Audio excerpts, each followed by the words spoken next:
వాక్యమే నన్ను బ్రతికించెను, బాధలలో నెమ్మదినిచ్చెను.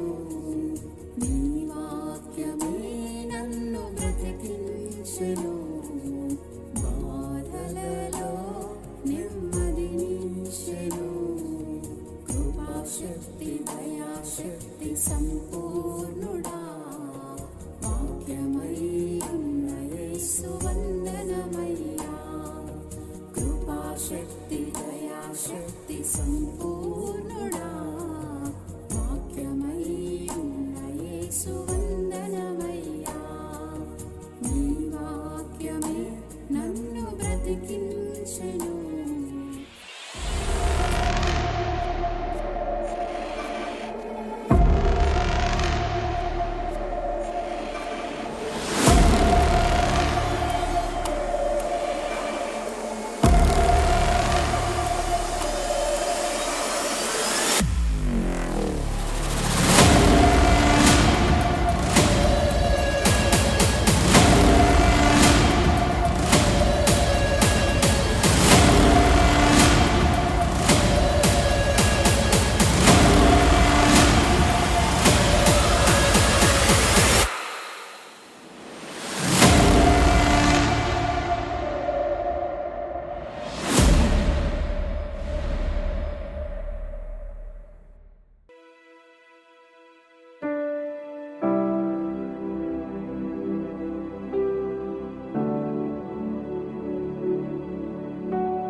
So last session we were discussing about God's righteousness.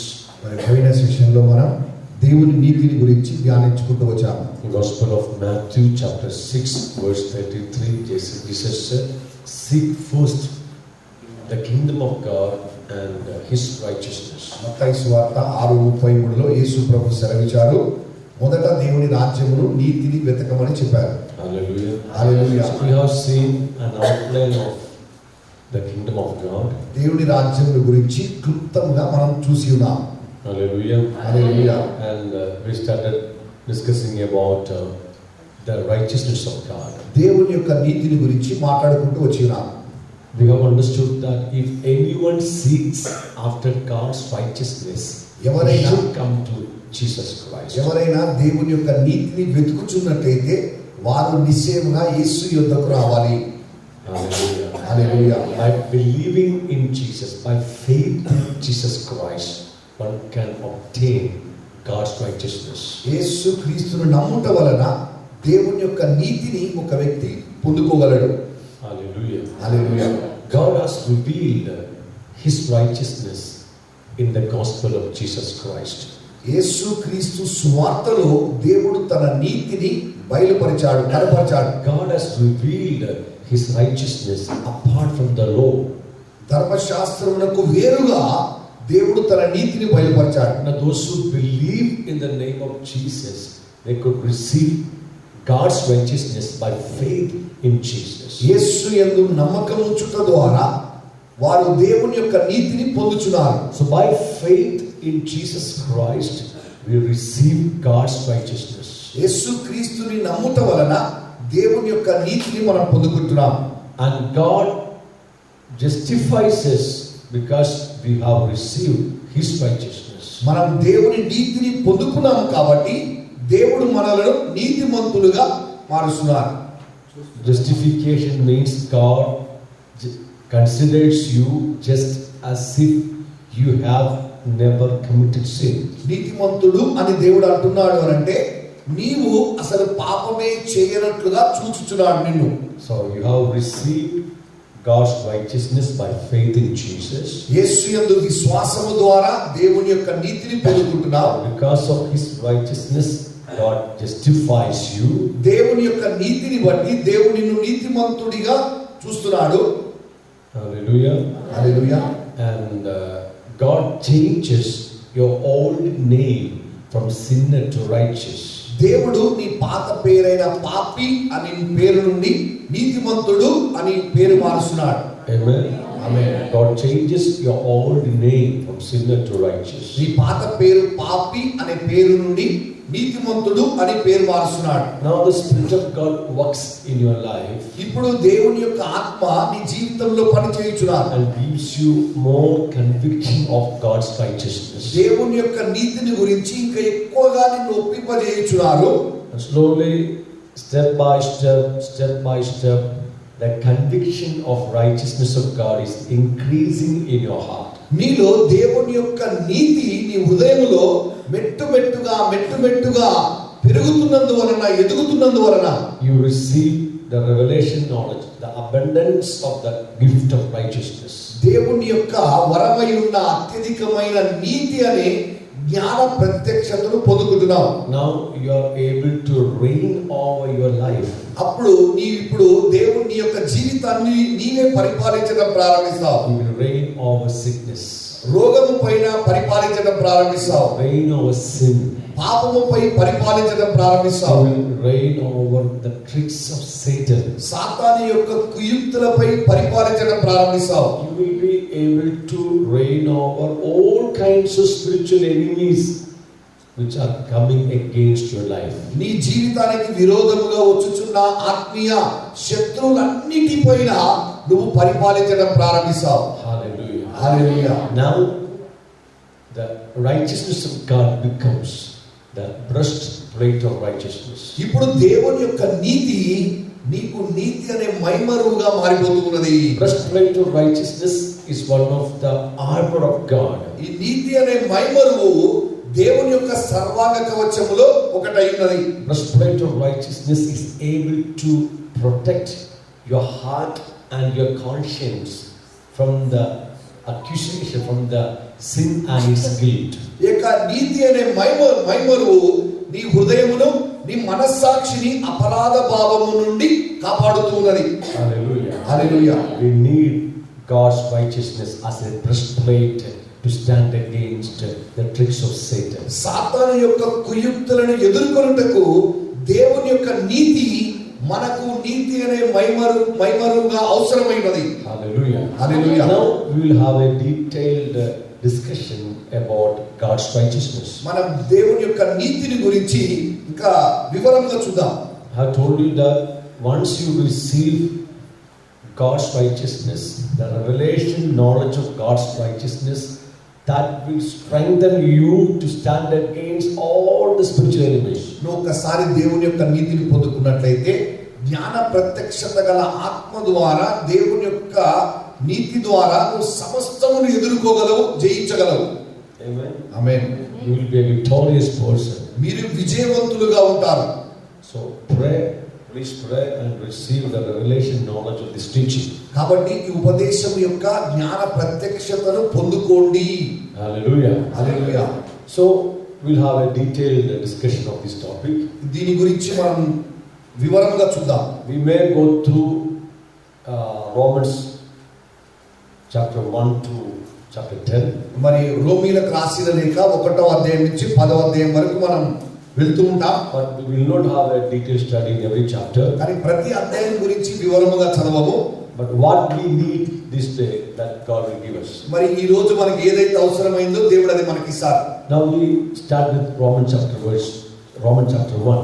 మనం రోమీయులు రాసిన లేఖ 1వ అధ్యాయం నుంచి ప్రారంభిద్దాం. I'm going to give you the summary of Romans chapter 1. ఈ 1వ అధ్యాయం గురించి నేను క్లుప్తంగా వివరిస్తాను. Hallelujah. హల్లెలూయా. Hallelujah. హల్లెలూయా.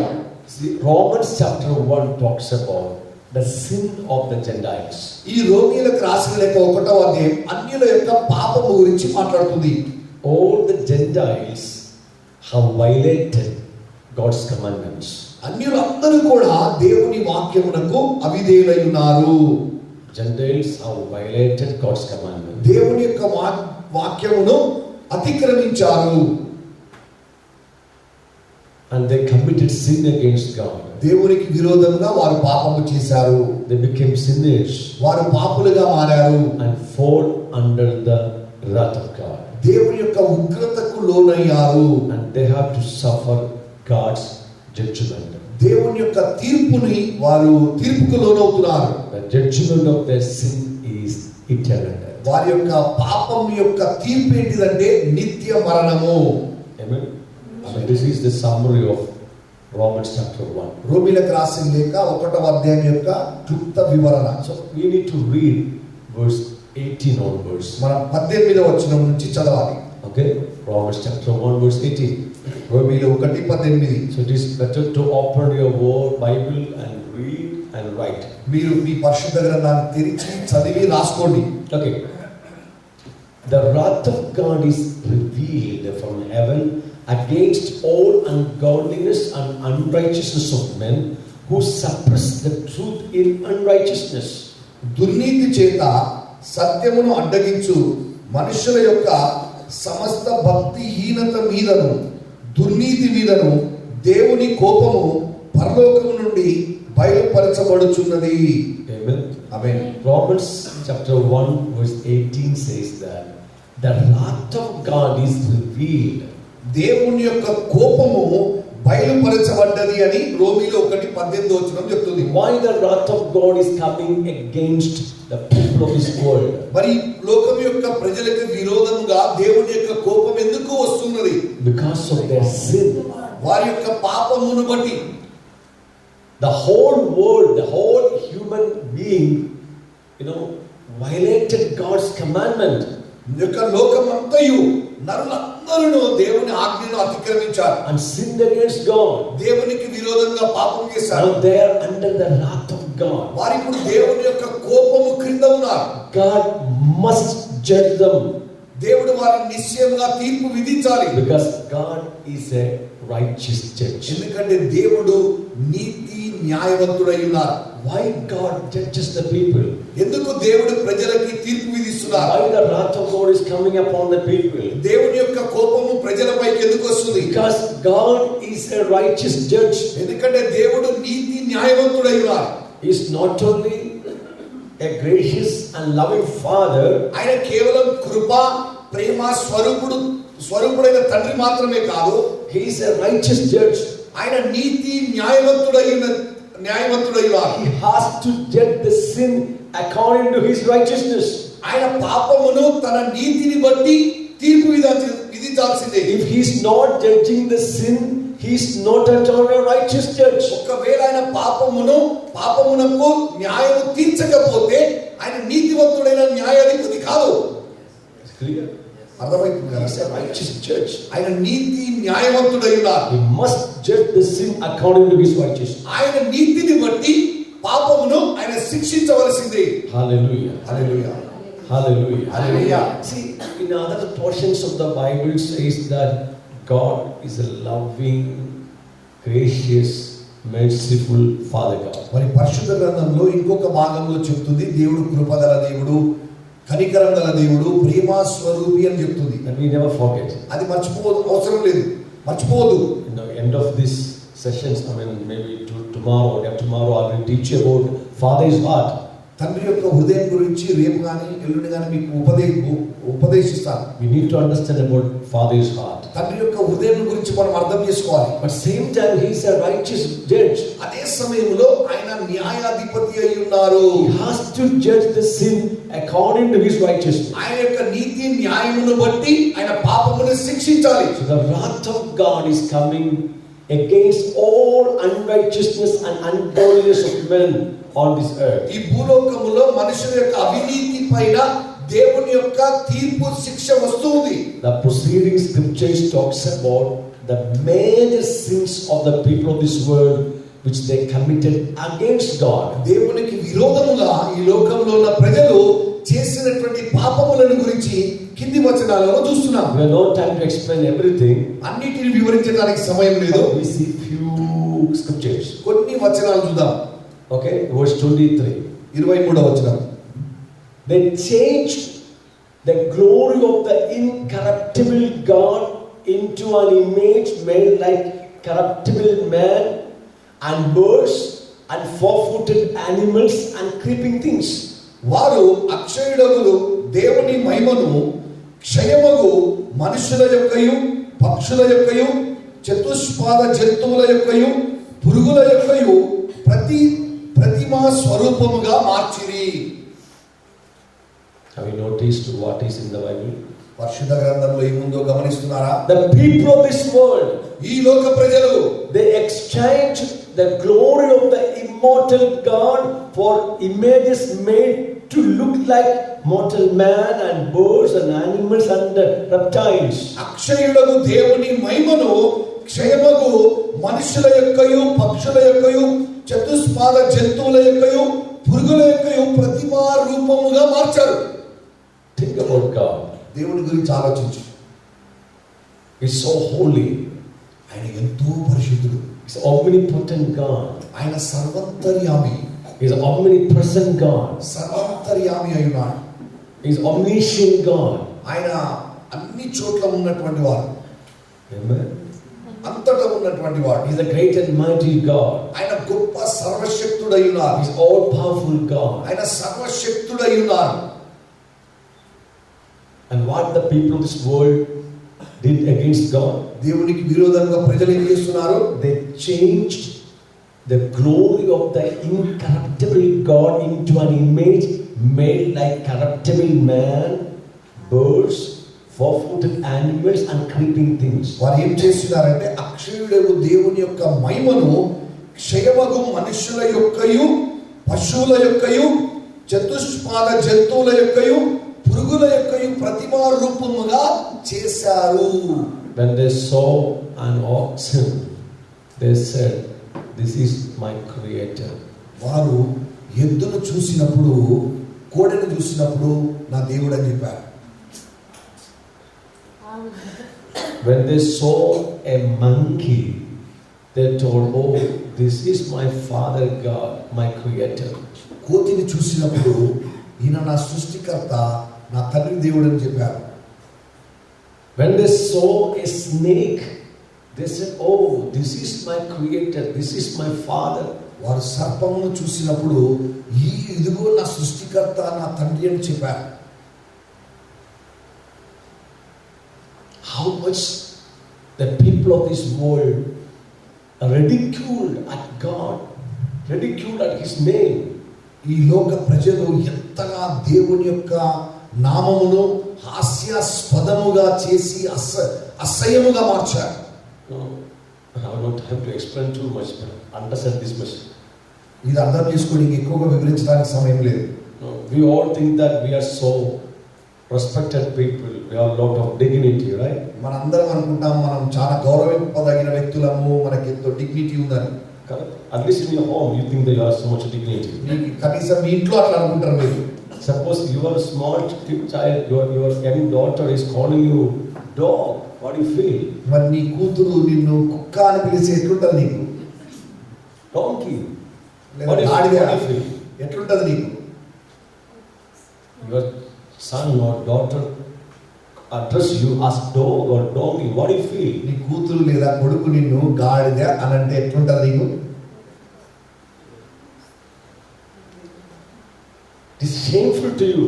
అది నీకు చాలా సిగ్గుకరమైంది. Now think about Father God, మరి ఇప్పుడు తండ్రి దేవుని గురించి ఆలోచించు. the creator of the whole universe, సమస్తమును సృష్టించిన దేవుడు, the all-powerful God, సర్వశక్తుడు, the omnipotent God, the omnipresent and the omniscient God. సర్వోత్తరయామి, సర్వాధికారి, సమస్తము అన్ని చోట్ల ఉన్నటువంటి వారు. His creation addressing him as oxen, monkey, snake. ఆయన సృష్టి ఆయనని ఒక ఎద్దుగా, సర్పముగా, కోతిగా చెప్తూ ఉన్నారు. Now you know what God did to these people? మరి దేవుడి ప్రజలకు ఏం చేశాడో తెలుసా? Verse 24. 24వ వచనం. Therefore God also gave them up to uncleanness in the lust of their hearts to dishonor their bodies among themselves. ఈ హేతువు చేత వారు తమ హృదయముల దురాశలను అనుసరించి తమ శరీరమును పరస్పరము అవమానపరచుకొనున్నట్లు దేవుడు వారిని అపవిత్రతకు అప్పగించెను. Notice one point. ఇక్కడ ఒక విషయాన్ని గమనించండి. God also gave them up to uncleanness. దేవుడు కూడా వారిని అపవిత్రతకు అప్పగించాడు. Can you see that? ఇది చూడండి.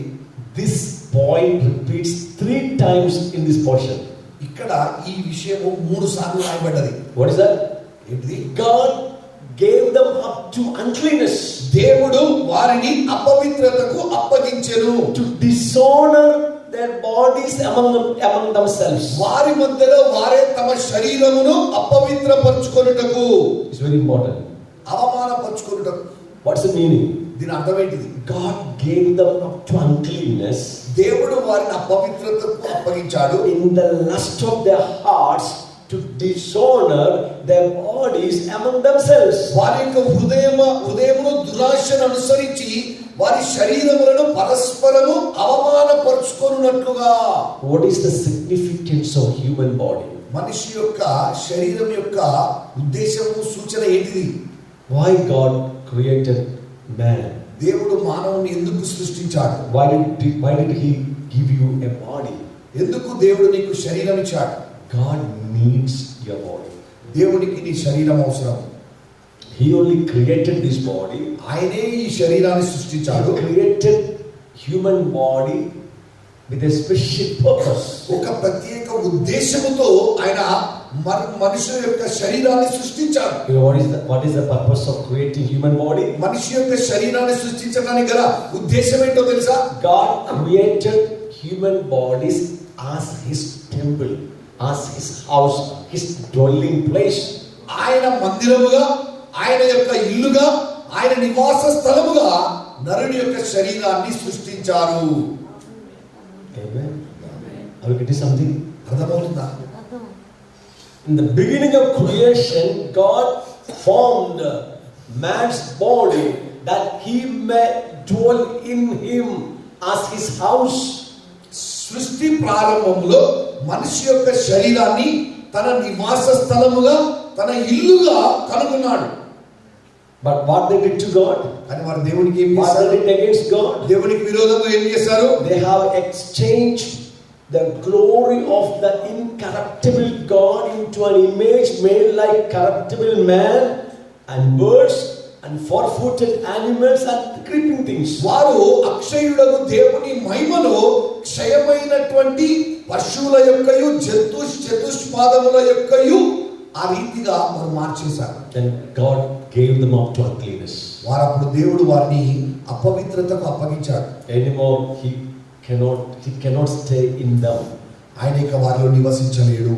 So he gave them to dishonor their bodies according to the lust of their hearts.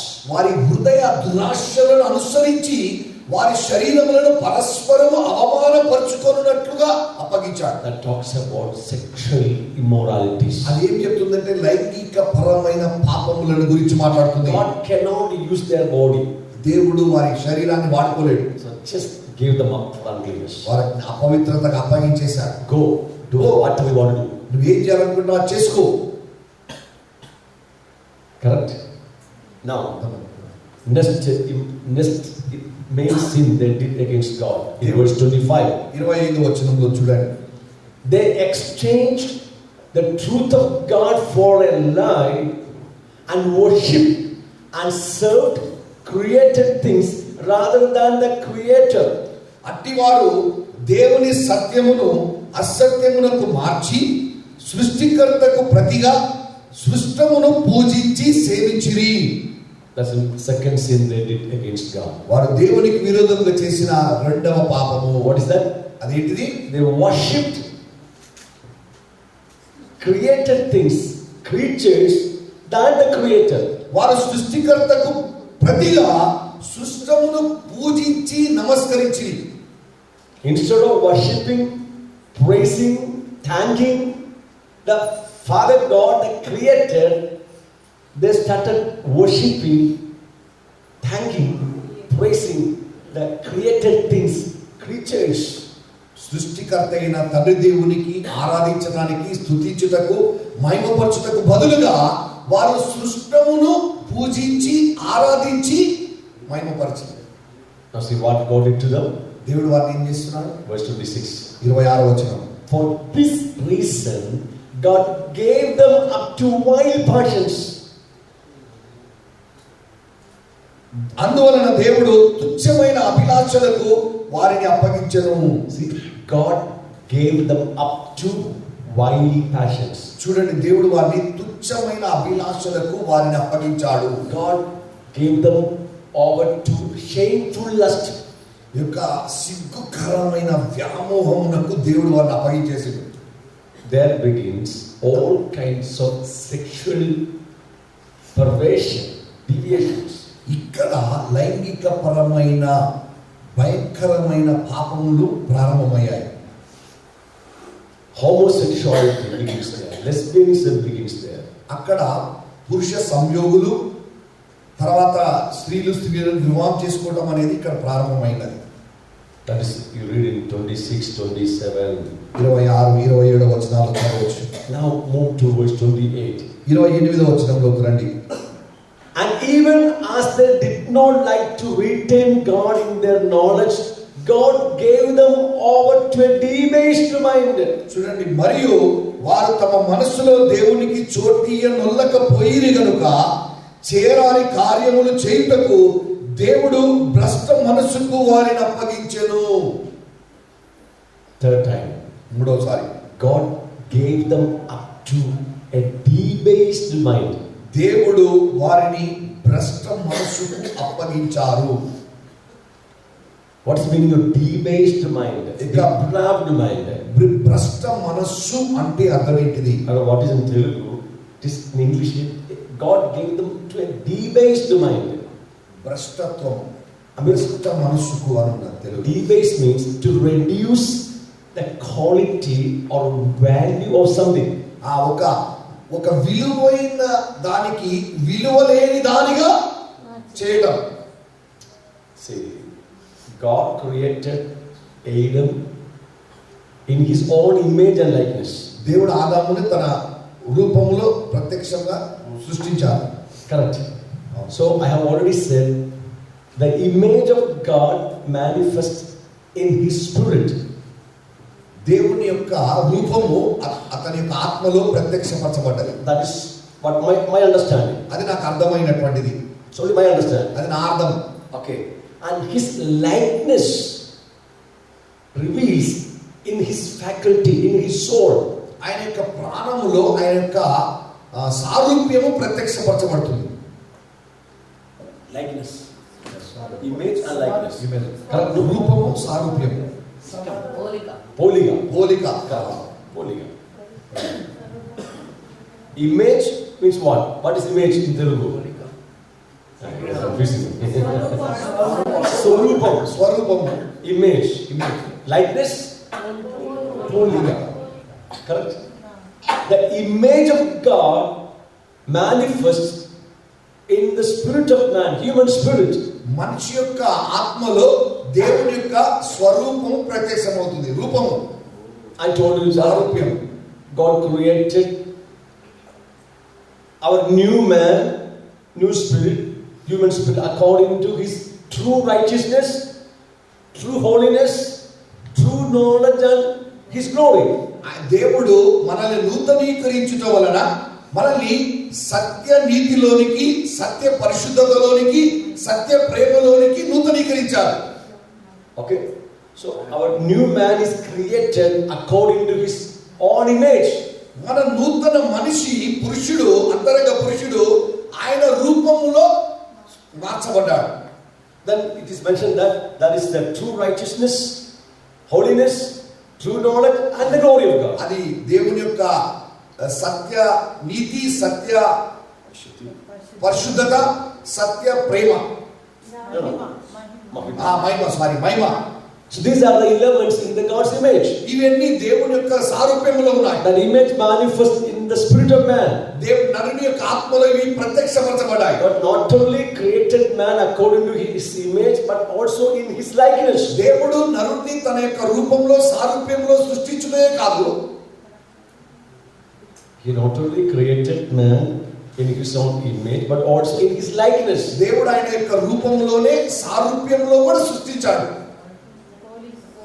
పోలికను, తన పోలికను సృష్టించాడు. So the పోలిక manifests in human soul. ఆయన యొక్క పోలిక మనుషుని యొక్క ప్రాణంలో ప్రత్యక్షపరచబడుతుంది. His faculties. ఆయన యొక్క మన క్రియలలో, ప్రాణంలో. Clear. Now think about the ability of human soul. నరుని యొక్క ప్రాణం యొక్క సామర్థ్యం ఎటువంటిదో ఒకసారి ఆలోచించండి. In the creation. సృష్టిలో. You understand the point? Now, because of their sin, ఆ పాప మూలంగా God gave them over to a debased mind. అయితే దేవుడు ఇప్పుడు వారు చేసిన పాపాన్ని బట్టి భ్రష్టత్వమునకు అప్పగించాడు. What is meant debased mind? భ్రష్టత్వము, చెడు The term debased means to reduce the quality or value of something.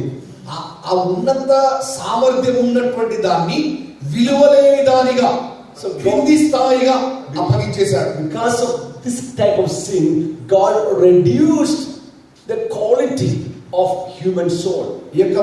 ఈ పాపాన్ని, ఇటువంటి పాపమును బట్టి దేవుడు నరుని యొక్క ప్రాణం యొక్క విలువని తగ్గించాడు. God gave them over to a debased mind to do those things which are not fitting. ఏవైతే చేయకూడదో, అనుకూలము కానివో అవి చేయనట్లుగా ఆ భ్రష్టత్వమునకు అప్పగించాడు. What are they? అవేంటి? The things which are not fitting, which we are doing today. మనం ఏదైతే చేస్తున్నాం, ఏం చేస్తున్నాం మనము, అక్కడ ఉండకూడనివి, చేయకూడనివి. 29 onwards. 29వ వచనం నుంచి.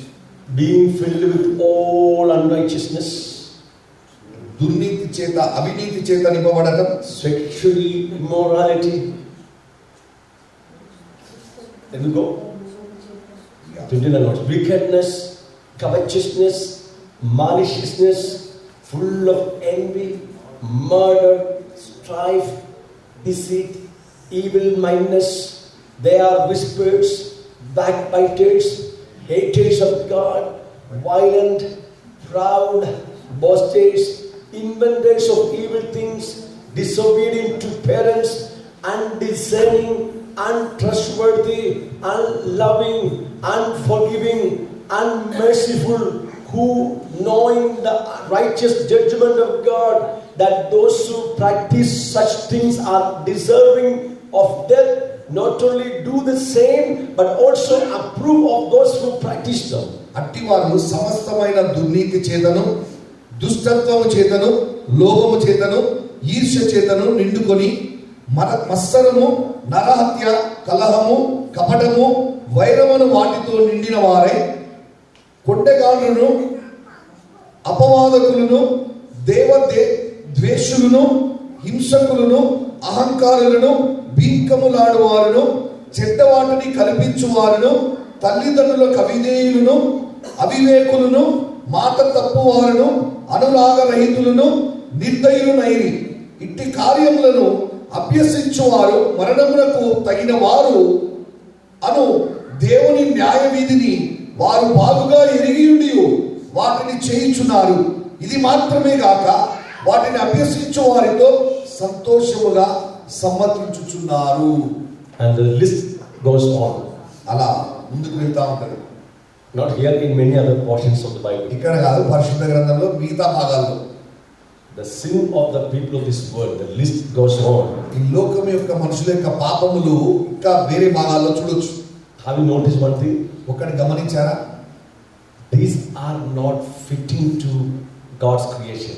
దేవుని సృష్టికి ఇవి అనుకూలమైనవి కాదు. All these things are not fitting in God's creation. దేవుని యొక్క సృష్టిలో ఇవి అనుకూలమైనవి కాదు. But God gave them over to a debased mind to do those things which are not fitting. అయితే అనుకూలమైనవి కానటువంటివి చేయుటకు వారిని భ్రష్టత్వమునకు దేవుడు అప్పగించేశాడు. The last scripture, verse 32. 32వ వచనం. They know the righteous judgment of God. If they practice such things, they have understanding about God's righteous judgment. ఇవి అనుసరించినట్లయితే దేవుని న్యాయ విధి వారు బాగుగా ఎరిగినటువంటి వారు అయినారు. Everyone in this world, they have a clear understanding about God's judgment.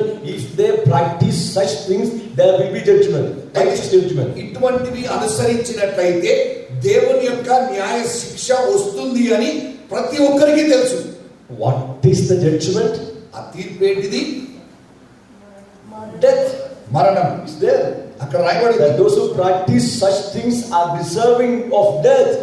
ఇట్టి కార్యములను అభ్యసించు వారు మరణమునకు తగిన వారు. They not only do the same, వారు అది చేయుట మాత్రమే కాదు, but also approve of those who practice them. అలాగే వాటిని అభ్యసించు వారితో వారు సంతోషించుచున్నారు, సమ్మతించుచున్నారు. That's happening today. ఇది అదే జరుగుతుంది ఈ రోజు. You know, years ago, in almost every country, in their law, they have forbidden, adultery. అయితే ప్రతి దేశంలో వారి యొక్క చట్టంలో మన వ్యభిచారం అనేది చేయకూడదనే ఒక చట్టం ఉండేది. Almost all countries, దాదాపు ప్రతి దేశంలో ఉండేది. they have a law against adultery. వ్యభిచారానికి విరోధంగా చట్టం ఉండేది. But not today. కానీ ఈ రోజు Almost every country has given permission for adultery. అయితే దాదాపు ప్రతి దేశం కూడా వ్యభిచారం చేయడానికి ఒక చట్టం తీసుకొచ్చింది. They legalized adultery. వారు వ్యభిచారం అనేది అనుమతించేశారు. Now think about homosexuality, lesbianism and other sexual practices. మరి ఇప్పుడు పురుష సంయోగులు స్త్రీలు వివాహం చేసుకుంటారు, ఇటువంటి అలవాట్లను చూడండి. It was forbidden in every country. అవి ప్రతి దేశంలో వద్దు అన్నారు, ఒప్పుకోలేదు. What's happening today? కానీ ఈ రోజు ఏమైంది? Every government and every court is approving such kind of sexual practices. ఈ యొక్క లైంగిక పరమైన పాపములు అనుసరించుటకు ప్రతి దేశము ప్రతి ప్రభుత్వము అనుమతిస్తుంది. They know the righteous judgment of God, that is death. అది వారికి తెలుసు దేవుని యొక్క న్యాయపరమైనటువంటి శిక్ష మరణమని. They're not only doing the same, but also approving the things, those who practice such things. వారు అది చేయుట మాత్రమే కాదు, అది చేస్తున్నటువంటి వారితో సంతోషిస్తూ సమ్మతిస్తున్నారు. So the wrath of God is coming upon this earth. ఈ భూమి పైన దేవుని యొక్క ఉగ్రత కోపం వస్తుంది. God will judge the world because of their sin. ఈ పాపమును బట్టి దేవుడు, వారి పాపమును బట్టి ఈ లోకానికి దేవుడు తీర్పు విధిస్తాడు. We move to chapter 2. రెండవ అధ్యాయంలోకి వెళ్తున్నాం. Chapter 2 discuss about God's own people who have received God's law, that is people of Israel. మరి దేవుని యొక్క ధర్మశాస్త్రమును పొందుకున్నటువంటి ఇశ్రాయేలీయుల గురించి మాట్లాడుచున్నది. People of Israel have received God's law. వారు దేవుని ఇశ్రాయేలు ప్రజలు దేవుని ధర్మశాస్త్రమును పొందుకున్నారు. They have understood God's righteous law. దేవుని యొక్క న్యాయమైనటువంటి ధర్మశాస్త్రమును అర్థం చేసుకున్నారు. But they also violated God's commandment. వారు కూడా దేవుని ఆజ్ఞని అతిక్రమించారు. Sinned against God. దేవునికి విరోధంగా పాపం చేశారు. Fall under the wrath of God. దేవుని యొక్క కోపమునకు శిక్షకు లోబడ్డారు. And they are also going to suffer eternal judgment. వారు కూడా నిత్య తీర్పుకి లోనవుతున్నారు. We read only one scripture from chapter 1, chapter 2, verse 5. రెండవ అధ్యాయం 5వ వచనం, ఒకటే వచనం చదువుదాం. Okay, verse 5. But in accordance with your hardness and your impenitent heart, you are treasuring up for yourself wrath in the day of wrath and revelation of the righteous judgment of God. నీ కాఠిన్యమును మారు మనసు పొందని నీ హృదయమును అనుసరించి ఉగ్రత దినమందు అనగా దేవుని న్యాయమైన తీర్పు బయలుపరచబడు దినమందు నీకు నీవే ఉగ్రతను సమకూర్చుకొనుచున్నావు. So the wrath of God is going to come upon the people of Israel also. ఇశ్రాయేలు ప్రజలపై కూడా దేవుని యొక్క ఉగ్రత వస్తుంది. Is clear? Now move to chapter 3 verse 9. 3వ అధ్యాయం 9వ వచనంలోకి వెళ్దాం. Chapter 3 verse 9. 3వ అధ్యాయం 9వ వచనం. What then? Are we better than they? Not at all. For we have previously charged both Jews and Greeks that they are all under sin. అలాగైనా ఏమందుము మేము వారి కంటే శ్రేష్ఠులమా తక్కువ వారమా ఎంత మాత్రమును కాము. యూదులేమి గ్రీసు దేశస్థులేమి అందరూ పాపమునకు లోనైన వారని ఇంతకు ముందు దోషారోపణ చేసి ఉన్నాము. Verse 9 is the summary of last 2 chapters of book of Romans. రోమీలకు రాసిన లేఖ చివరి 2 అధ్యాయాలకు ఇది సమ్మరీ అయినది. What is that?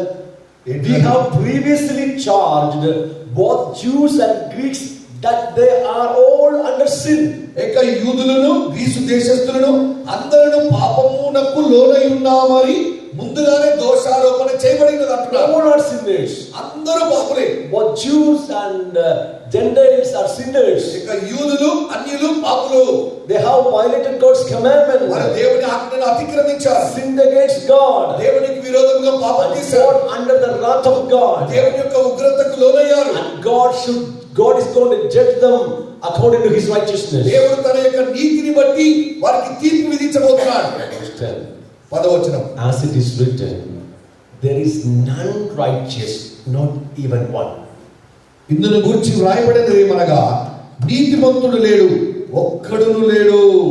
Amen. There is none righteous, not even one. నీతిమంతుడు లేడు, ఒక్కడును లేడు. Can you see that? చూడండి. Everyone, both Jews and Gentiles, violated God's commandment. యూదులు అన్యులు దేవుని ఆజ్ఞను అతిక్రమించారు. All are sinners. అందరూ పాపులే. There is none righteous, not even one. ఒక్కరు కూడా నీతిమంతుడు లేడు, ఒక్కడును లేడు. Then surely the judgment of God is going to fall upon these people. అయితే ఈ ప్రజలపైన దేవుని యొక్క తీర్పు శిక్ష నిశ్చయముగా వస్తుంది. Now we move to chapter 3 verse 20. 3వ అధ్యాయం 20వ వచనంలోకి వెళ్దాం. And every one of this world, they are trying their level best to receive righteousness by their own works. ప్రతి ఒక్కరు యొక్క వారి క్రియల ద్వారా నీతిని చేరుకోవాలని ప్రయత్నిస్తున్నారు. Just listen to me. జాగ్రత్తగా వినండి. Think about every religion of this world. ఈ యొక్క లోకంలో ఉన్న ప్రతి మతం గురించి చూడండి. Hinduism, హైందవత్వం, Islamism, Islam, Buddhism, Buddhist, Sikhism, Sikh, Jainism, Jain, then Judaism. యూదాయిజం, All this religion, ఈ మతాలన్నీ కూడా they practices many rituals, వారు ఆచారపరమైనటువంటి పద్ధతులని అనుసరిస్తున్నారు. many works. ఎన్నో పనులు చేస్తున్నారు. They're going for pilgrimages. వారు పుణ్యక్షేత్రాలకు వెళ్తారు. They're giving offerings. వారు కానుకలు ఇస్తున్నారు. They're making many sacrifices. ఎన్నో బలులను అప్పగిస్తున్నారు. They're giving offerings to God. ఇక దేవునికి కానుకలు ఇస్తున్నారు. What's the purpose of doing all these rituals? ఇవన్నీ ఆచార పనులని చేయడానికి గల కారణం ఏంటిది? They're trying to attain righteousness by their own works. ఈ వారి సొంత పనుల ద్వారా నీతిమంతులుగా మార్చబడుటకు ప్రయత్నిస్తున్నారు. Now verse 20. 20వ వచనం. Therefore, by the deeds of the law, no flesh will be justified in his sight. ఏలైనగా ధర్మశాస్త్ర సంబంధమైన క్రియల మూలముగా ఏ మనుష్యుడును ఆయన దృష్టికి నీతిమంతుడని తీర్చబడడు. End of this topic. Tomorrow will be the end. You will learn how to share gospel within 3 minutes. అయితే ఈ యొక్క ముగింపులోకి వచ్చేసరికి సందేశము రేపు మీరు 3 నిమిషాల్లో సువార్త ఎలా ప్రకటించాలనేది తెలుసుకుంటారు. If I'm not telling you tomorrow, you ask me. ఒకవేళ రేపు చెప్పకపోతే అడగండి. You don't need 30 minutes to share the gospel. సువార్త చెప్పడానికి 30 నిమిషాలు అవసరం లేదు. You need only 3 minutes to share the pure gospel. ఇక పరిపూర్ణమైన శుద్ధమైన సువార్త ప్రకటించుటకు 3 నిమిషాలు చాలు. You will learn tomorrow. మీరు అది రేపు నేర్చుకుంటారు. Hallelujah. Hallelujah. Hallelujah. Hallelujah. So everyone, both Jews and Gentiles, ప్రతి ఒక్కరు యూదులు అన్యులు they practice many deeds, many works ఎన్నో క్రియలు చేస్తూ వచ్చారు, ఆచారాలను. for their justification, వారు నీతిమంతులుగా మార్చబడుటకు, తీర్చబడుటకు, for the forgiveness of sin. లేదా పాప క్షమాపణ నిమిత్తం. To receive righteousness, they do righteous works. అయితే నీతిని పొందుటకు నీతి కార్యాలు చేస్తున్నారు. But what God says here, నాకు దేవుడు ఇక్కడ ఏమంటున్నాడు? no one will be justified in my presence by observing the deeds of the law. ఏక ధర్మశాస్త్ర సంబంధమైన క్రియల మూలముగా ఏ ఒక్కరు కూడా నీతిమంతుడుగా లేరు అంటున్నాడు. So Romans chapter 1, 2, chapter 3 up to verse 20 talks about the sin of the people of this world. అయితే రోమీలకు రాసిన 1వ అధ్యాయం, 2వ అధ్యాయం, 3వ అధ్యాయం 20వ వచనం వరకు లోకంలో ఉన్నటువంటి పాపములను గురించి, మనుషుల పాపముల గురించి దేవుడు మాట్లాడుతున్నాడు.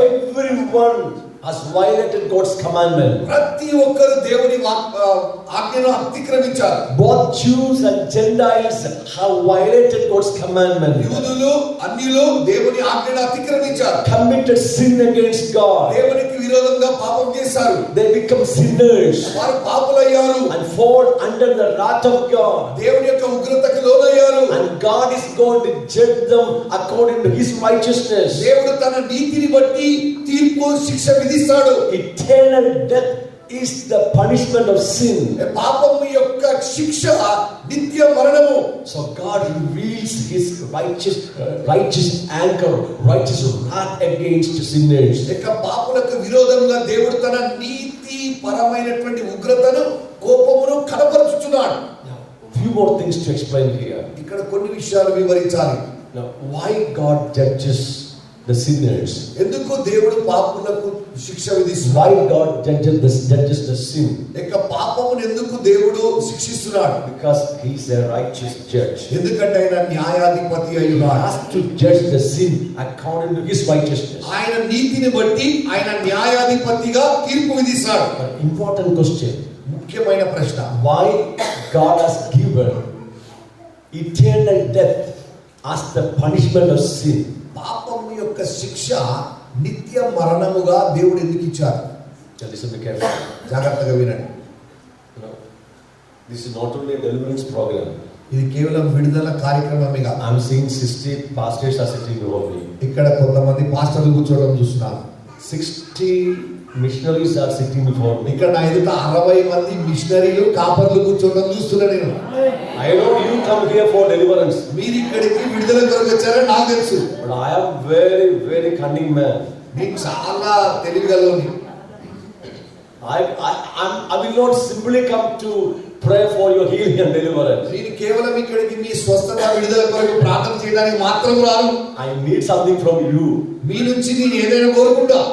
Not an offering. కానుక కాదు. You have to go for mission. మీరు పని చేయడానికి సేవకి వెళ్ళాలి. You have to preach the gospel. సువార్త ప్రకటించాలి. Otherwise, my coming is useless. లేకపోతే నేను రావటం వ్యర్థమే. Today you come here and receive deliverance, and tomorrow you bound and go to another place, you get the deliverance, and next day go to another place and get deliverance.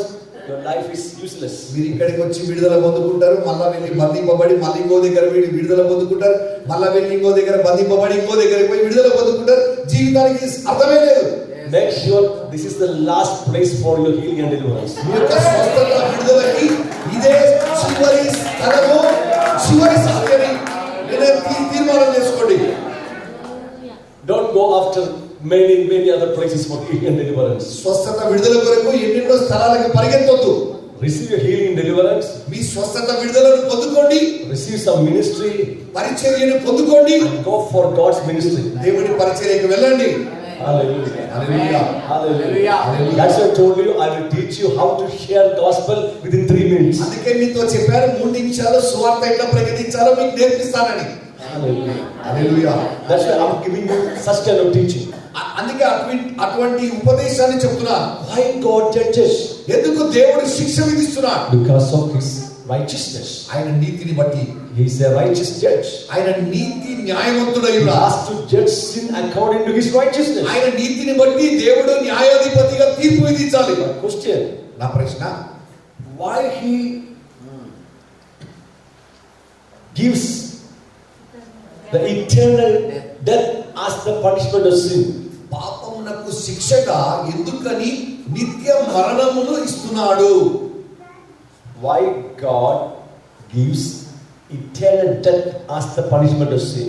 ఎందుకని దేవుడు పాపమునకు శిక్షగా నిత్య మరణమును ఇచ్చుచున్నాడు? Do you know the answer? దాని యొక్క జవాబు తెలుసా? It is because of His holiness. అది ఆయన పరిశుద్ధతను బట్టి. It is because of His holiness. ఆయన పరిశుద్ధతను బట్టి. God is so holy. దేవుడు అతి పరిశుద్ధుడు. Holy, holy and holy. పరిశుద్ధుడు, పరిశుద్ధుడు, పరిశుద్ధుడు. Hallelujah. Hallelujah. That beyond our comprehension. But I say, God is holy, holy, holy.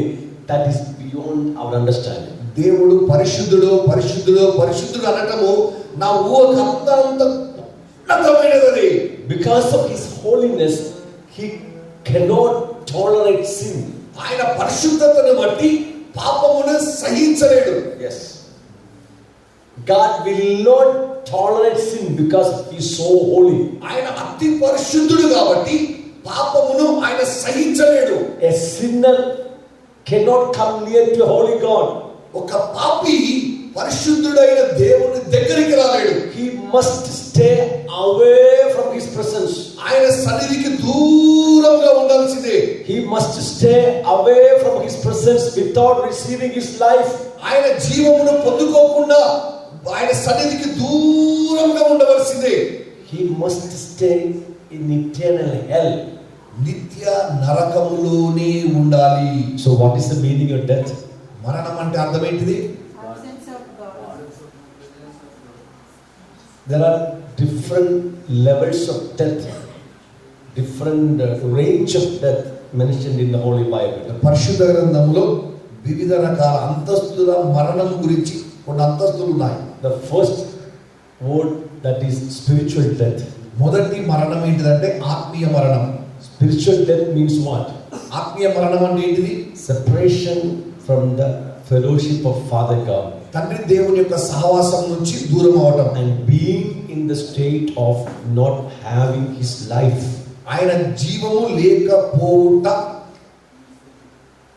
Being in the state of not having His life. ఆయన జీవము లేకుండా జీవించటము, ఉండటం, బ్రతకడం. Amen. Is clear? అర్థమైంది కదా? So absence of the life of God is called spiritual death. దేవుని యొక్క జీవము లేకుండా బ్రతకటం అనేది ఆత్మీయ మరణం. That happened to జీవం లేని స్థితి. that happened to Adam. జీవం లేకుండా బ్రతకటం. Okay. That happened to Adam the day he committed sin. అది ఆదాము పాపం చేసినప్పుడు ఆయనకు జరిగింది అది. He got separated from Father God. ఆయన తండ్రి దేవునికి దూరం అయ్యాడు. And he lost His presence. ఆయన సన్నిధిని పోగొట్టుకున్నాడు. He lost his life. ఆయన జీవాన్ని He పోగొట్టుకున్నాడు. died spiritually. ఆయన ఆత్మీయంగా మరణించాడు. Spiritual death leads to physical death. ఆత్మీయ మరణము శారీరక మరణానికి దారితీస్తుంది. Okay. So that is the second stage of death, physical death. అది ఒక శారీరక మరణం అనేది రెండవ అంతస్తు. What's the meaning of physical death? ఒక శారీరక మరణం అంటే ఏంటిది? Human life departs the body. మనిషి యొక్క ప్రాణము శరీరం నుంచి వెళ్ళిపోతుంది. Human life departs from the body. మనుషుని యొక్క ప్రాణము శరీరాన్ని విడిచి వెళ్ళిపోతుంది. That everyone understands. అది ప్రతి ఒక్కరికి అర్థమవుతుంది. Oh, that person died. ఆ వ్యక్తి చనిపోయాడు, Correct? ప్రాణం పోయిందంటారు. Physical death. శారీరక మరణం. Now comes next stage of death. తర్వాత ఇంకొక అంతస్తు వస్తుంది మరణానికి. That is called it. అది లేదా రెండవ మరణము. Did you get the point? అర్థమవుతుందా? Eternal death. నిత్య మరణము or second death. లేదా రెండవ మరణము. What is eternal death? నిత్య మరణం ఏంటిది? Eternal separation from Father God. నిత్యత్వములో తండ్రి దేవునికి దూరంగా ఉండటం. And being the state of not having his life eternally. యుగ యుగముల వరకు నిత్యత్వము తండ్రి దేవుని యొక్క జీవము లేకుండా ఉండటం. Got the point? అర్థమైందా? Spiritual death, ఆత్మీయ మరణం, physical death, శారీరక మరణం, eternal death or second death. ఈ రెండవ మరణం లేదా నిత్య మరణం. But listen my point. నేను చెప్పే విషయాన్ని వినండి. No one is going to die permanently. శాశ్వతంగా ఏ ఒక్కరు మరణించరు. No one is going to die. ఏ ఒక్కరు మరణించరు. Everyone is going to live eternally. నిత్యత్వంలో ప్రతి ఒక్కరు జీవిస్తారు. Correct? అవునా? That's why I said the meaning of death is separation from God and the absence of his life. అందుకొరకే నేను చెప్పాను, మరణం అంటే ఆయన యొక్క జీవము లేకపోవటము, ఆయన యొక్క సన్నిధి లేకపోవటము, సహవాసం లేకపోవటం అని చెప్పాను. Brother, no one is going to die. సహోదరుడా, ఏ ఒక్కరు మరణించరు. Everyone is going to live eternally. ప్రతి ఒక్కరు నిత్యత్వము బ్రతికి ఉంటారు. Correct? అవునా? Doubt. అనుమానమా? See, there are two types of eternal living. అయితే రెండు రకాల నిత్యత్వంలో జీవించే విధానాలు రెండు ఉన్నాయి. Correct? There are two types of eternal living, not eternal life. Eternal living. అయితే నిత్యత్వంలో రెండు రకాలుగా బ్రతకొచ్చు,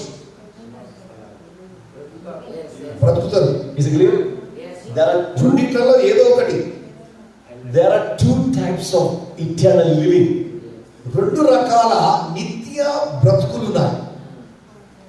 Clear? Okay. One group, ఒక గుంపు, those who understand Heavenly Father, తండ్రి దేవుని అర్థం చేసుకున్న వారు, believed in the name of His Son Jesus, ఆయన కుమారుడైన యేసు నామాన్ని నమ్మిన వారు, and received His righteousness and salvation. ఆయన యొక్క రక్షణను నీతిని పొందుకున్న వారు, They are going to live with Father God forever and ever and ever. వారు తండ్రి దేవునితో యుగ యుగములు యుగ యుగములు యుగ యుగములు జీవిస్తారు. Amen. They are going to live with God. వారు దేవునితో బ్రతుకుతారు. In His presence, ఆయన యొక్క సన్నిధిలో, receiving the fullness of His life, ఆయన యొక్క పరిపూర్ణమైన జీవమును పొందుకుంటూ, fullness of His glory, ఆయన యొక్క పరిపూర్ణమైన మహిమను పొందుకొని enjoying God's presence. వారు దేవుని యొక్క సమక్షమును ఆనందిస్తుంటారు. Receive fullness of peace, దేవుని యొక్క పరిపూర్ణమైన సమాధానమును fullness పొందుకుంటారు. of joy, పరిపూర్ణమైన ఆనందం, fullness of comfort. పరిపూర్ణమైన ఆదరణ. They enter into the rest of God. వారు దేవుని యొక్క విశ్రాంతిలో ప్రవేశిస్తారు. Amen. I already told you that all our human needs can be spiritual, emotional, physical need can be met only in God's presence, only in His life. దేవుని యొక్క జీవములోనే, ఆయన సమక్షములోనే మన యొక్క ప్రతి అవసరతలు, ఆత్మీయ అవసరతలు కావచ్చు, లేదా ప్రాణ భావోద్రేకాల అవసరతలు కావచ్చు, మానసిక అవసరతలు కావచ్చు, అక్కడే తీర్చబడతాయి. You need joy, right? నీకు ఆనందం కావాలి. Where is joy? ఆనందం ఎక్కడ ఉంది? Only in His presence, ఆయన యొక్క సమక్షములోనే, only in His life. ఆయన యొక్క జీవములోనే. You need peace. సమాధానం కావాలి. Where you can find out peace? ఎక్కడ సమాధానం దొరుకుతుంది? In His presence, ఆయన యొక్క సమక్షములో, in His life. ఆయన యొక్క జీవములో. You need rest and comfort. నీకు ఆదరణ, విశ్రాంతి కావాలి. Where you can find out? ఎక్కడ దొరుకుతుంది? Only in His presence, ఆయన యొక్క సమక్షములోనే, only in His life. ఆయన యొక్క జీవములోనే. So now where are you? ఇప్పుడు నువ్వు ఎక్కడున్నావు? We are going to live with Him. ఆయనతో మనం బ్రతకబోచున్నాం. Not only that, He is going to live in you. అది మాత్రమే కాదు, ఆయన నీలో జీవించబోతున్నారు. The fullness of His life is going to live in you. ఆయన యొక్క పరిపూర్ణమైన జీవము నీలో నివసించబోతుంది. When Jesus returns to this earth, యేసు రెండోసారి ఈ లోకానికి తిరిగి వచ్చినప్పుడు our earthen body will be removed. మన యొక్క మన మధ్య శరీరం తీసివేయబడుతుంది. And you will be giving a heavenly body made by heavenly elements. యొక్క పరలోక సంబంధమైనటువంటి మహిమ శరీరం నీకు ఇవ్వబడుతుంది. In that day, ఆ దినము the fullness of God's life, దేవుని యొక్క పరిపూర్ణ జీవము, His glory, ఆయన మహిమ is going to abide in you. అది నీలో నివసించడం ప్రారంభిస్తుంది. That means God is going to abide in you.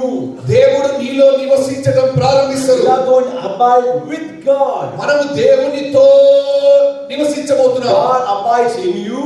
దేవుడు మీలో నివసిస్తాడు. You abide with God. నీవు దేవునితో నివసిస్తావు. What would be your experiences?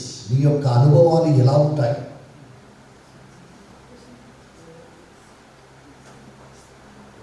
Listen, వినండి. how many of you have experienced the move of Holy Spirit at least once in a while మీరు ఎంతమంది మీలో పరిశుద్ధాత్మ దేవుడు మీలో కలిగిన అనుభవాన్ని పొంది ఉన్నారు? a small move of Holy Spirit you experienced in your soul. How many of you felt that kind of experience? మీ యొక్క ప్రాణంలో పరిశుద్ధాత్మ దేవుడు కదిలి పని చేసిన అనుభవాన్ని ఎంతమంది పొంది ఉన్నారు? At least one time ఒక్కసారైనా during your worship or praising, fasting, ఆరాధన చేస్తున్నప్పుడు, స్తుతిస్తున్నప్పుడు, ఉపవాసం ఉన్నప్పుడు, what was your experience? అప్పుడు నీకు ఆ అనుభవం ఎట్లుంది? Joy, then peace, then సమాధానము, joy, comfort, ఆదరణ, then peace, సమాధానము, rest. విశ్రాంతి. You feel love of God. దేవుని ప్రేమను పొందుకున్నావు. See, still we are not in a, we are living in a sinful body. మనం ఇంకా పాప శరీరంలో నివసిస్తున్నాం. Lot of problems are in our heart. మన హృదయంలో ఎన్నో సమస్యలు ఉన్నాయి. Brokenness, విరిగినతనం, wounds, గాయాలు, pain, బాధ, all negative emotions are in our heart. ఈ వ్యతిరేకమైన ఉద్రేక భావాలు. But in the midst of this heart, when the anointing moves, Holy Spirit moves, you feel joy, comfort, peace and rest. ఈ హృదయంలో ఇటువంటి స్థితిలో కూడా దేవుని యొక్క అభిషేకం మన హృదయంలో కదిలినప్పుడు నువ్వు ఆదరణ, ప్రేమ, సమాధానము పొందుతూ ఉన్నావు. And tonight Jesus comes back ఈ రాత్రి యేసు ప్రభు తిరిగి వస్తే and removes this body ఈ శరీరాన్ని తీసేసి and gives you a heavenly body made by heavenly elements మరి పరలోక మహిమ శరీరాన్ని నీకు ఇచ్చినప్పుడు and the fullness of Holy Spirit, పరిశుద్ధాత్మ పరిపూర్ణతని, fullness of His life, ఆయన జీవం పరిపూర్ణతని, fullness of His glory is going to abide in ఆయన యొక్క you. పరిపూర్ణమైన మహిమ నీలో నివసిస్తుంది. And what would be your experiences? అప్పుడు నీ యొక్క అనుభవం ఎలా ఉంటది? Not only that, అది మాత్రమే కాదు, you are going to stay with God దేవునితో నువ్వు నివసించబోతున్నావు, ఉండబోతున్నావు. in His presence. ఆయన యొక్క సమక్షములో What would be your నీ experiences? యొక్క అనుభవాలు ఎలా ఉంటాయి? It's beyond our explanation. అది మన ఊహకి వివరించలేనంత ఉన్నతంగా ఉంటాయి. Because I didn't go there, that's why I cannot explain it. నేను అక్కడికి వెళ్ళలేదు కాబట్టి దాన్ని వివరించలేను. He told me one day he would take me to home. ఆయన చెప్పాడు నాకు ఒక రోజు నన్ను ఇంటికి తీసుకెళ్తానని. Not after my death, మరణం తర్వాత కాదు, even these days. ముందు. So I'm waiting for that. నేను దానికోసం ఎదురు చూస్తున్నా. You can also claim to God, Lord, మీరు take me కూడా to home. ప్రార్థన చేయండి, నన్ను చూపియండి ప్రభువా నాకని. If you go there, you won't come, you will not come back. నువ్వు అక్కడికి వెళ్తే నీకు రాబుద్ది కాదు. That's why He's not taking us to home. అందుకే ఆయన మనల్ని తీసుకువెళ్ళలేడు. That happened with he didn't come back. అదే జరిగింది ఆనోకుతో, ఆయన తిరిగి రాలే. That happened with Elijah. ఏలియాతో కూడా జరిగింది, He didn't come back. ఆయన తిరిగి రాలే. When they reached there, they said, God, we will not go. వారు అక్కడికి వెళ్ళిన తర్వాత చెప్తారు, దేవా మేము వెళ్ళాం. Enoch thought, no, I will not go back to this earth. ఆనోకు అనుకున్నాడు, అమ్మా నేను తిరిగి వెళ్ళను ప్రభువా. He hold God like this. ఇక దేవుడిని గట్టిగా ఇట్లా No, పట్టుకున్నాడు. I will not go. నేను వెళ్ళను. Okay, we stay here. సరే ఇక్కడే ఉంది. He knows our nature. ఆయన మన వ్యక్తిత్వం ఆయనకు తెలుసు, మన గుణం. That's why He's not taking us to home now. అందుకొరకే ఆయన ఇప్పుడు మనల్ని తీసుకుపోవట్లేదు అక్కడ ఇంటికి. We will never come back. మనం తిరిగి రాలేరా? You won't think about your wife or husband or children, your business and your millions dollars. You don't think about it. నీ భర్త గురించి కానీ, భార్య గురించి కానీ, నీ కోట్ల ఆస్తి గురించి కానీ, దేని గురించి ఆలోచించవు.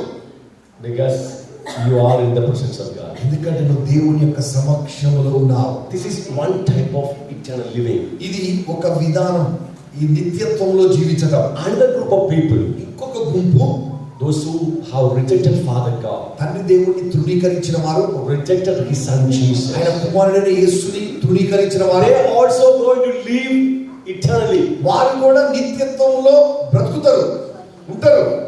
They are going to live in the hell వారు నరకంలో ఉంటారు eternally. నిత్యత్వము. You know what makes hell real? నరకము దేని నిజం అని? What makes hell real? ఏది నరకాన్ని నిజం చేస్తుంది? నరకమాకి నరకాన్ని లేదా సుమోత్ what makes hell real? నరకాన్ని ఏది నిజం చేస్తుంది? రైట్, నరకాన్ని ఏది నిజం చేస్తుంది? నిజం కాదా? In Malayalam we say നരകത്തെ നരകം എങ്ങനെ നരകമാവും? నరకం ఎలాగే నరకమవుతుంది. నరకమవుతుంది. నరకం ఎలా నరకం అవుతుంది? నరకం ఎలా నరకం అవుతుంది? I need that translation.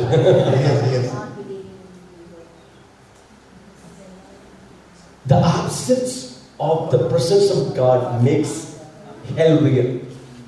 దేవుని యొక్క సన్నిధి సమక్షము లేకపోవటమే నరకం. What makes heaven real? పరలోకం, Same translation. పరలోకం పరలోకంగా ఎలా ఉంది? Correct. What makes heaven real? మరి పరలోకం పరలోకంగా ఎలా ఉంది? Because of the presence of God. దేవుని యొక్క సన్నిధి సమక్షమును బట్టి. What makes hell real?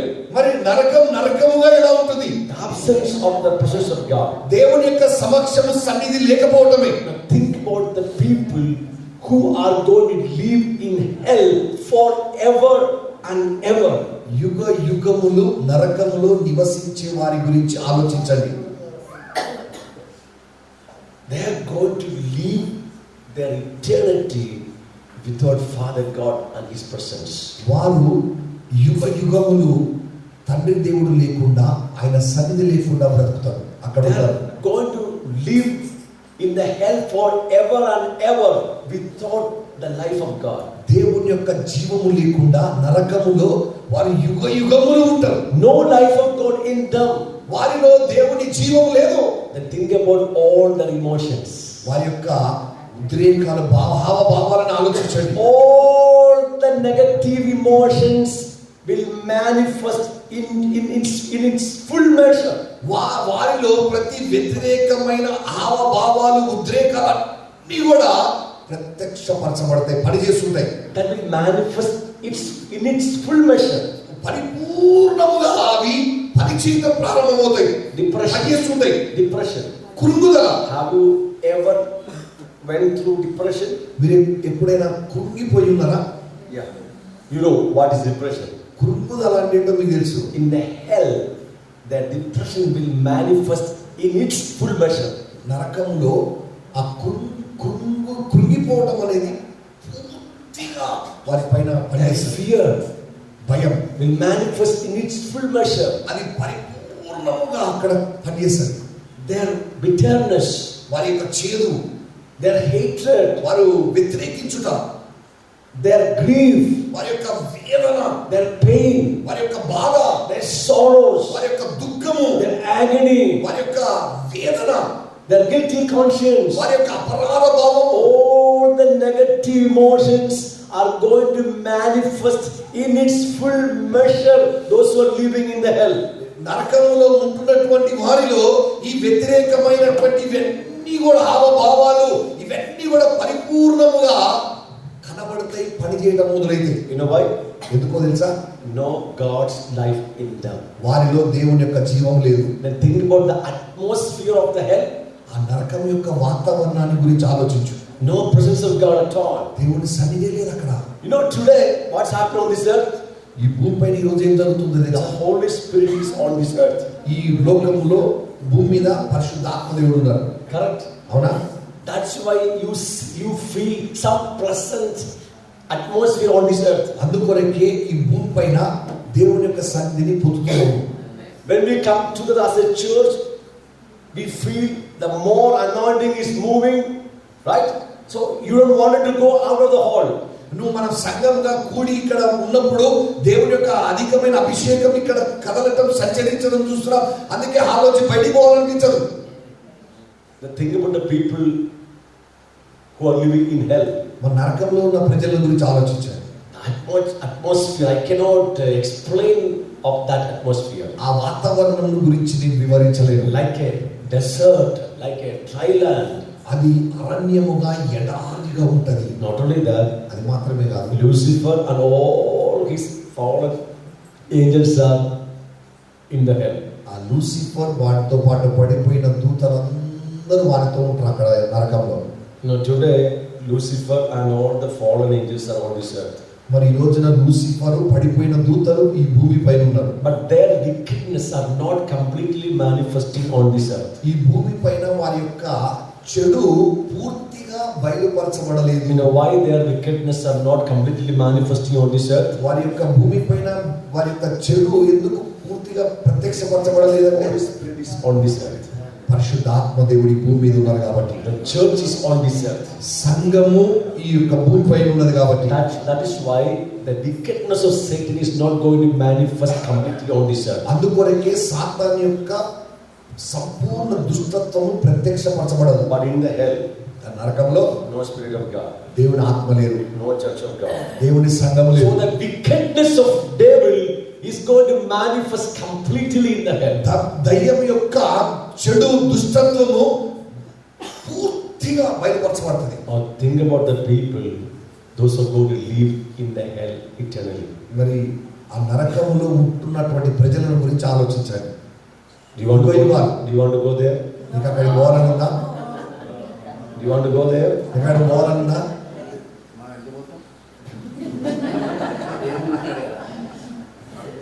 Do you want to go there? ఎక్కడికి పోవాలనుందా? See why God judges the people? ఎందుకు దేవుడు ప్రజలకి తీర్పు విధిస్తున్నారు? Because of his righteousness. ఆయన యొక్క నీతిని బట్టి. Why God has given eternal death as the punishment of sin? ఎందుకంటే పాపమునకు దేవుడు నిత్య మరణాన్ని ఎందుకు శిక్షగా ఇచ్చాడు? Why people should live in the hell forever and ever? యుగ యుగముల వరకు ప్రజలు ఎందుకు నరకములోనే ఉండాలి? It is because of his holiness. ఆయన పరిశుద్ధతను బట్టి. God will not tolerate sin. దేవుడు పాపమును సహించలేడు. A sinner must stay away from his presence in the hell forever and ever. ఒక పాపి ఆయన సన్నిధికి సమక్షమునకు దూరముగా నిత్యత్వం యుగ యుగములు నరకములో ఉండాలి. This is the summary of Romans chapter 1, 2, 3 verses up to 20. రోమీయులకు రాసిన 1వ అధ్యాయం 2వ అధ్యాయము 3వ అధ్యాయం 20వ వచనం వరకు క్లుప్తంగా వివరణ ఇది. Both Jews and Gentiles have violated God's commandment. యూదులను అన్యజనులను దేవుని ఆజ్ఞను అతిక్రమించారు. Sinned against God. దేవునికి విరోధంగా పాపం చేశారు. They became sinners. వారు పాపులుగా మారారు. And fall under the wrath of God. దేవుని యొక్క కోపం ఉగ్రతకు లోనయ్యారు. God is going to judge them. దేవుడు వారికి తీర్పు విధిస్తారు. They have to suffer eternal death as the punishment of sin. వారి పాపం యొక్క శిక్ష నిత్యత్వము మరణమును రుచి చూడాలి. And everyone, ప్రతి ఒక్కరు, both Jews and Gentiles, యూదులు అన్యులు, they practice lot of rituals, lot of deeds, lot of good works and righteous works to become righteous. నీతిమంతులుగా మార్చబడుట కొరకై వారు ఎన్నో మతపరమైన ఆచారములను బలులను వాటన్నిటిని అనుసరిస్తూ దాన ధర్మాలు చేస్తూ వచ్చారు. But God saying, no one will be justified in my presence by observing the deeds of the law. ఈ యొక్క ధర్మశాస్త్ర క్రియల మూలముగా ఏ ఒక్కరు కూడా నా ఎదుట నీతిమంతులుగా తీర్చబడరు అని దేవుడు చెప్తున్నాడు. Everyone must suffer eternal judgment. ప్రతి ఒక్కరు కూడా నిత్య తీర్పుకు లోనవలసిందే. But కానీ now, ఇప్పుడు verse 21. 21వ వచనం. But now, did you get the meaning of but now? 21వ వచనంలో చూడండి, ఇట్లుండగా. Did you get the meaning? అర్థమైందా? The righteousness of God is revealed. దేవుని యొక్క నీతి బయలుపరచబడ్డది. Those who believe in the name of Jesus, యేసు యొక్క నామాన్ని విశ్వసించిన వారు they receive God's righteousness. దేవుని యొక్క నీతిని పొందుకుంటున్నారు. That's what Jesus said. Seek first God's righteousness. అందుకొరకే యేసు చెప్పారు, మొదట దేవుని నీతిని వెతకండి. Hallelujah. Hallelujah, Hallelujah. Hallelujah. You are sinners. మనం పాపులమై ఉన్నాం. God appointed you to suffer eternal death. యొక్క నిత్య మరణం అనుభవించాలని దేవుడు నిర్ణయించాడు. God sent His only begotten Son in place of you. కానీ నీకు బదులుగా దేవుడు తన అద్వితీయ కుమారుడైన యేసుని పంపించాడు. Jesus Christ came in place of you as your substitute. నీకు బదులుగా యేసుక్రీస్తు ఈ లోకానికి వచ్చి ఉన్నాడు. God the Father transferred your sins on the body of His Son Jesus. నీ యొక్క పాపములను తన కుమారుడైన యేసుక్రీస్తు శరీరం పైన పాపాలను Mopadu. Jesus bore your sins on His body and went on the cross. యేసు పాపములను తన శరీరం మీద మోసి సిలువకి ఎక్కాడు. And God the Father made Jesus to be sin for you. నీ కొరకు తండ్రి దేవుడు యేసుని పాపముగా మార్చారు. And punished your sins, judged your sins on His body. నీ యొక్క పాపమును నీ యొక్క శిక్ష ఆయనపై మోపారు. God punished your sins on His body. నీ యొక్క పాపమును ఆయన శరీరంపై శిక్షించారు. Jesus suffered your punishment, your death. నీ యొక్క మరణాన్ని, నీ యొక్క శిక్షను ఆయన అనుభవించారు యేసు. If a sinner goes to hell, ఒక పాపి నరకానికి వెళ్తే, if you and me go to hell, నేను నరకానికి వెళ్తే, whatever judgment, whatever punishment we must suffer in the hell, నరకములో ఏదైతే శిక్ష మనం అనుభవించాలో Jesus suffered on the cross. ఆయన సిలువలో అనుభవించాడు. Now you have no more judgment. ఇక నీకు తీర్పు లేదు. Your judgment has gone. నీ తీర్పు తీసివేయబడ్డది. Punishment has been gone. నీ యొక్క శిక్ష తీసివేయబడ్డది. Believe in Jesus. నువ్వు యేసుని నమ్మినట్లయితే, Believe in His substitute death. ఆయన నీకు బదులుగా మరణాన్ని నమ్మినట్లయితే, God forgives your sins. దేవుడు నీ పాపాన్ని క్షమిస్తున్నాడు. And He gives you His righteousness. ఆయన తన నీతిని నీకు ఇస్తున్నాడు. And by His righteousness, God justifies you. ఆయన యొక్క నీతి వలన నీవు నీతిమంతుడుగా That మార్చబడుతున్నావు. means God considers you just as if you have never committed sin. దాని అర్థం ఏంటంటే, దేవుడు నిన్ను అసలు ఇక నువ్వు పాపమే చేయని వ్యక్తిగా నిన్ను చూస్తున్నాడు. And He changes your old name from sinner to righteous. నీ పాత పేరు పాపి అని పేరు నుండి నీతిమంతుడు అని మారుస్తున్నాడు. You are no more a sinner. ఇక నువ్వు పాపి కాదు. Because God has given us His righteousness in Christ Jesus. క్రీస్తు యేసులో దేవుడు తన నీతిని మనకిచ్చి ఉన్నాడు. We'll continue this topic tomorrow. దీన్ని మనం రేపు కొనసాగిద్దాం. But before we conclude this session, ఈ సెషన్ ముగించే ముందు let us stand up in the presence of God. దేవుని యొక్క సన్నిధిలో లేచి నిలబడదాం. Just thank God for His mercies and grace and great love given us through Jesus of Nazareth. నజరేయుడైన యేసు ద్వారా దేవుడు మనకిచ్చినటువంటి ప్రేమను బట్టి, కృపా కనికరములను బట్టి కృతజ్ఞతాస్తుతులు చెల్లిద్దాం. All were violated all His commandments. మనందరం ఆయన ఆజ్ఞలన్నిటిని అతిక్రమించాం. Not one or two commandments. We have violated all His commandments. ఒకటి రెండు కాదు, ఆయన ఆజ్ఞలన్నిటిని అతిక్రమించాం. And we are sinners. మనం పాపులము. We have to suffer eternal death as the punishment of sin. మన పాపమునకు శిక్షగా మనం నిత్య మరణమును అనుభవించాలి. But in His great love and mercies, ఆయన యొక్క గొప్ప ప్రేమ కనికరములలో He sent His only begotten Son in place of us. ఆయన మనకు బదులుగా తన అద్వితీయ కుమారుణ్ణి పంపించాడు. And punished His Son because of us, because of our life. మన జీవితాన్ని బట్టి తన కుమారునిపై శిక్షించాడు. And our judgment has gone.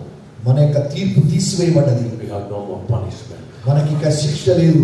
God has given us, God has shown His love, His mercies, His righteousness on the cross of Calvary. ఆ కలువరి సిలువలో దేవుడు తన ప్రేమను, తన నీతిని, తన యొక్క ప్రేమను మనకు చూపించారు. The moment you believe in the name of Jesus, ఏ క్షణమైతే యేసు నామాన్ని నమ్ముచున్నావు, God credits His righteousness in your account.